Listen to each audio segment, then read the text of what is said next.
Varahi silks వారి grand festive celebrations పొందండి 10,000 రూపాయలు ఆపై కొనుగోలుపై బంగారు నాణెం ఉచితంగా.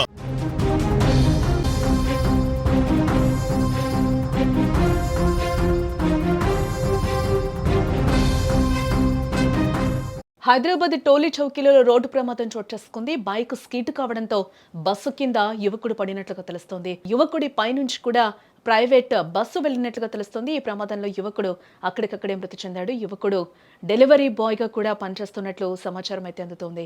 ప్రతి ఉదయం ఒక ఆశతో మొదలవుతుంది ఈ బిజీ నగరంలో ఎవరి పరుగు వారిది. కొందరు గమ్యం చేరడానికి పరిగెడితే మరికొందరు కుటుంబాన్ని పోషించడానికి పరిగెడతారు. ఓ యువకుడు కూడా అలానే తన రోజును ప్రారంభించాడు. వీపున డెలివరీ బ్యాగ్, కళ్ళలో భవిష్యత్తుపై కలలు, గుండె నిండా కుటుంబ బాధ్యతలు. రోజులాగే అది ఒక సాధారణమైన రోజు అనుకున్నాడు. తన డ్యూటీ తాను చేసుకుని సాయంత్రానికి ఇంటికి వెళ్తాను అనుకున్నాడు. కానీ విధిరాత మరోలా ఉంది. డ్యూటీకి వెళ్తున్నానని చెప్పి బయలుదేరిన ఆ యువకుడు ఏకంగా మృత్యు ఒడిలోకే వెళ్ళిపోయాడు. హైదరాబాద్లోని టోలీ చౌకీలో జరిగిన రోడ్డు ప్రమాదంలో ఓ యువకుడు మృతి చెందాడు. హైదరాబాద్ షేక్పేట్ హరిజన బస్తీ ప్రాంతానికి చెందిన ప్రకాష్ సింగ్ కుమారుడు అభిలాష్ 25 జెప్టో డెలివరీ బాయ్గా పనిచేస్తూ ఉన్నాడు.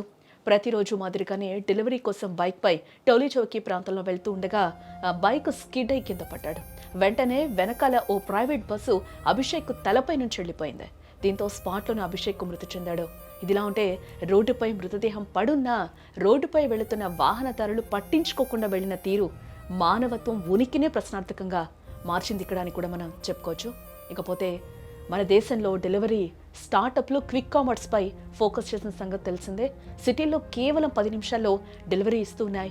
ఇలా స్పీడ్గా డెలివరీ చేసే వ్యాపారాన్ని క్విక్ కామర్స్గా కూడా పిలుస్తూ ఉన్నారు. నిమిషాల్లో కస్టమర్ ఇంటికి చేరుకోవడానికి డెలివరీ ఏజెంట్ ఉరుకులు పరుగులు పెడుతూ ఉన్నాడు. కొన్నిసార్లు ట్రాఫిక్ రూల్స్ను పాటించడం లేదనే ఫిర్యాదులు వస్తున్నాయి. ఫలితంగా యాక్సిడెంట్లు జరిగి ఆసుపత్రిలో పాలవుతున్నారు. ఇలా కొందరు డెలివరీ బాయ్స్ ప్రాణాలే పోతూ ఉన్నారు.